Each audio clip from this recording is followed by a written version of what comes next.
Hello, TNL fans. I'm here to talk about the greatness that was last Saturday's comeback win over Georgia Tech.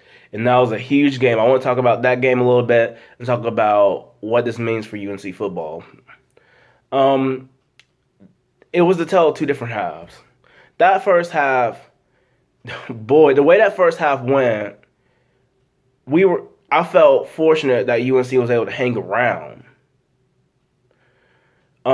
Georgia Tech had three draws. Their first three draws all went for touchdowns, and conversely, UNC had two drives, and the first drive was pretty much it failed because of everybody outside of Marquise.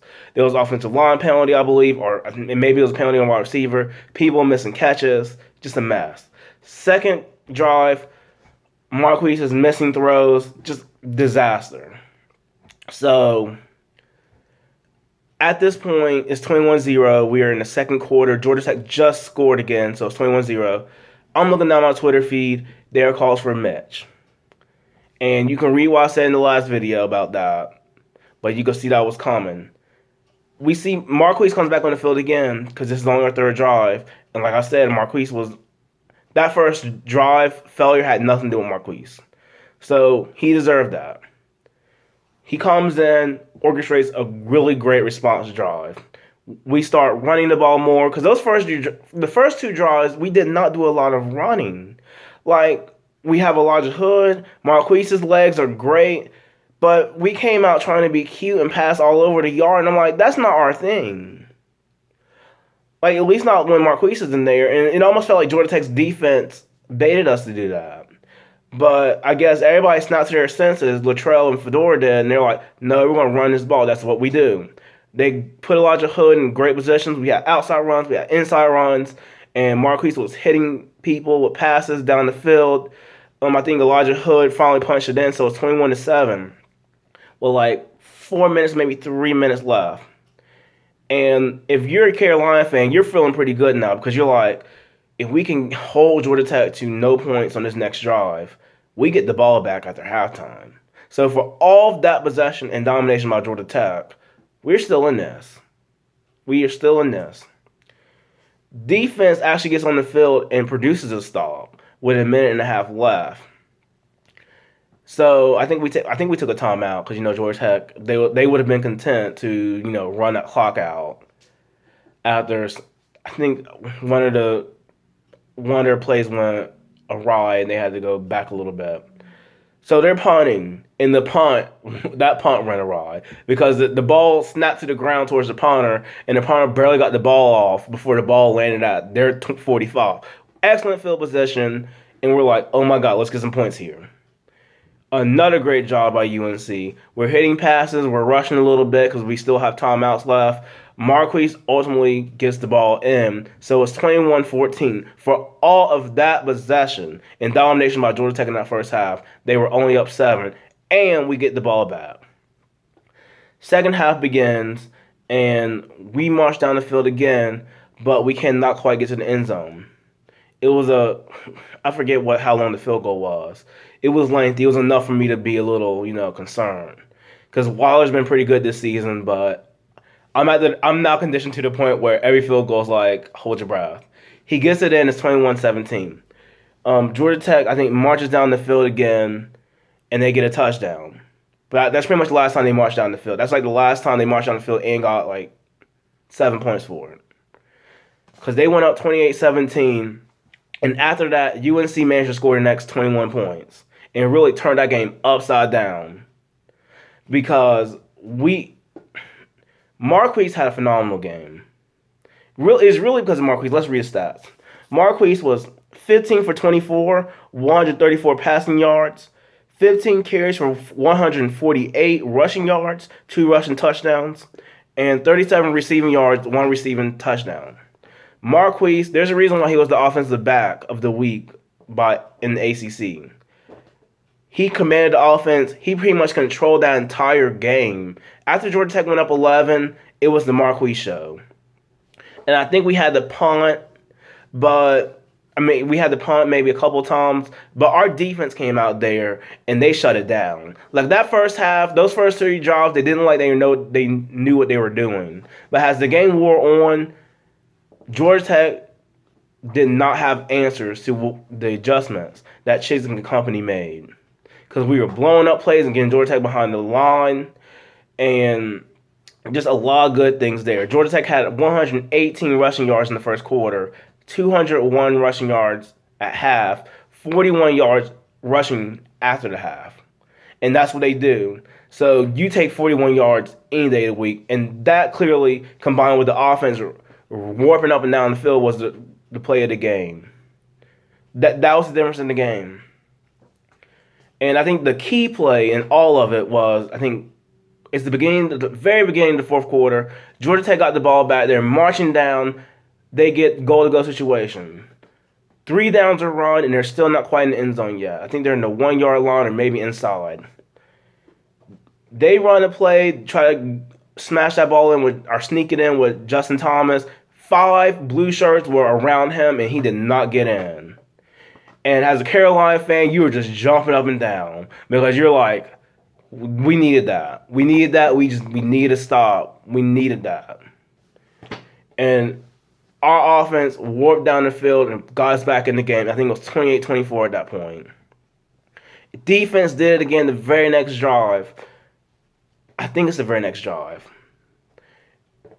All of a sudden, they're running a triple option. They're R37. Casey Collins, the linebacker, just shoots back there and disrupts everything. He gets to Justin Thomas and pops the ball out. And then Nankonde picks the ball up and gets it back to Georgia Tech's 37. So that just changed everything. Because all of a sudden, we're down 4 and we have the ball. Defense made the stops that they needed to make to keep us in this game and give us a chance to win.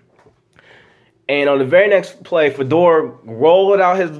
I guess he rolled the wheel of trick plays and dialed up the double reverse pass because Georgia Tech looked lost. I'm pretty sure they were shocked that this game everything was happening the way it did. So it was just an excellent time for a trick play. Quinshaw Davis gets the ball from TJ Logan and just hoofs it downfield to Marquise Williams for the go-ahead touchdown. And that game turned on his face. And I'm jumping up and down. I'm pretty sure every Carolina fan watching this game is jumping up and down. Because who would have thought that we would have led this game after being 21-0 down?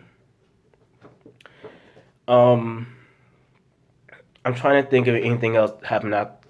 Yeah, things happened after that. Defense continued to go up there, blow up plays back there. And they may have actually forced Georgia Tech to punt once. So we get the ball again. And we're marching down the field. The running game is working well. And then we are at maybe our 27, I believe. 4th and 5. And Fedor decides to keep the offense on the field, which I'm like, cool. I mean, we're up 3. I think we're up 3 points at this point. A field goal is not going to do anything. And if you want to win these type of games, you got to be aggressive with it. So I've never fought Fedor's aggressive nature.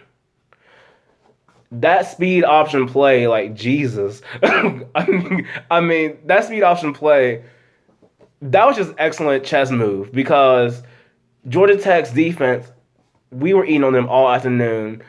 And I guess Luttrell and Fedora saw that Georgia Tech kept rushing their safety in to try to stop the run. So what they did was they run a speed option off the side, knowing that the middle of the field is going to be wide open because their safety is all up on the line of scrimmage. Marquise takes that ball, and Elijah Hood's having such a great day that the defensive end, or I think the outside linebacker, rushes to Elijah Hood, thinking that he might get the ball on the pitch. Marquise cut that thing and ran always in the end zone. We are up 38-28 at this point, and I am ecstatic. And everybody is just pleased. And we went on to win 38-31. A little bit of drama at the end because we got a little conservative. We did what we needed to do to win. And I thought that was just a great team effort all the way around. The defense was out there making great stops. Even though in the first half, they did not look good at the beginning, they made adjustments. Oh, my God. It's been a while since I've seen our defense make adjustments like that in any game. I mean, just really... Because Conan, I just didn't see any of that. But the Chiswick effect is here. Offense, they made adjustments. Because they went from trying to pass all over the yard to like, Okay, you want to run the option on us? We're going to run our double option. We're going to be running all over you as well. I mean, we had 231 rushing yards of our own, and the play that put the game away was an option play. How ironic was that? I enjoyed I enjoyed it. I really did. That was such a great game. Um, I'll just read the final yardage plays. UNC had 413 yards total. They only ran 59 plays. That's good for 7 yards per play. Very efficient. Georgia Tech had 4 more yards than us. They had 417 yards total. They ran 80 plays, which is a lot for Georgia Tech. But they only did manage 5.2 yards per play. And outside those first 3 drives at the beginning, our defense pretty much had Georgia Tech on lockdown. So that was just a great all-around game. And what this means going forward is, in ACC play, if there's a game you circle, it was the Georgia Tech game. Like, people did not expect us to win that game. We have not won in Atlanta since '97. So this was a huge game. After that, we have a lot of our home schedule is not one for the books this season, but it's like that every other year. After this Georgia Tech game, we have Wake Forest at home, not before a bye week. We have a bye week this weekend. Is a good time for one because our team is on a high. This is easily the biggest win in Fedora's tenure at UNC, easily. So we definitely need a moment to like chill out, get our emotions back together, get back in the flow of playing football, making sure we realign our focus to winning this Coastal Division because we're in great position to do so after that Georgia Tech win. Wake Forest at home, Virginia at home are the next 2 games. We will be favored in both. It is important that we take care of business when we are favored. When we're in Kenan Stadium, you're supposed to take care of business. When you are the better team, you got to take care of business. And those are the next 2 games. We have at Pitt, which will be interesting. And then Duke is at home, and that's your next big circle game. But we got to take care of business before we get to that game. Followed by Miami, and then road trips to Lane Stadium and Carter Finley Stadium. So the schedule is not bad. Those 2 road trips will be interesting at the end because Virginia Tech will have their quarterback back, and you know how the State Carolina game goes. But we're in really good position. We're in really good position. We got to take care of business. Our defense needs to continue improving, and our offense needs to continue being great. We just need to continue to get good O-line play. We did not have that consistently last season, and it seems like we have much improved O-line play from what we had last season. So our O-line needs to continue being great, and that's really the key to our offense. Defense, continue improving. Special teams, Nick Waller, he's amazing transformation. Amazing. You told me that he will be kicking for us this season. When he did try it out at South Carolina, I'm sitting here like, oh my God. But he made that, I think it was a 48-yarder. Just all around great. So he's doing his job. We just need to steady the focus, continue playing well. We got to take care of business. But there's a time to celebrate, boy. That was a big win this Saturday. So let's see what our Hills will do next time we see them play. They will be playing in Kenan Stadium, not this Saturday, it's a bye week. Next Saturday, they'll be in Kenan Stadium against Wake Forest. That will be on regional sports networks. So check your TV listings. And I think that's all. We'll see how the Tar Heels will play then coming off of that great game. We are in a good track for the ACC Coastal title. But there's a lot of work to be done ahead of us. But we got a big chip off our shoulder with that win this Saturday. So let's see what happens next. Go Hills. This is Jonathan Atkinson signing off from The Next Level.